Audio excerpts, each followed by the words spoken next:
think managing your own Google Ads will save you money? Let's talk about what that decision really costs. When you dive into Google Ads yourself, you're not just paying for clicks. You're investing countless hours learning the platform, testing campaigns, and troubleshooting issues. That's time you could spend growing your business. And here's the kicker. While you're learning, you're likely burning through your budget on ineffective campaigns. Most business owners make the same costly mistakes. They target keywords that are too broad, wasting money on clicks that never convert. They set up campaigns without proper conversion tracking, so they can't even tell what's working.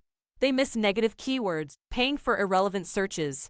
And they rarely optimize their ad copy or landing pages, leaving money on the table every single day. Here's what professional management brings to the table. Experts know how to structure campaigns for maximum efficiency. They constantly monitor performance, catching problems before they drain your budget. They understand bidding strategies that get you better results for less money. And they stay current with platform changes, so you don't have to. The math is simple.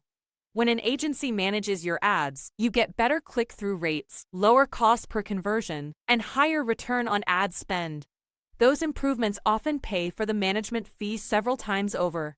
Plus, you get your time back to focus on what you do best. So yes, hiring professionals costs money upfront. But when you factor in wasted ad spend, lost opportunities, and your valuable time, managing Google Ads yourself actually costs more. The question isn't whether you can afford professional help. It's whether you can afford not to have it.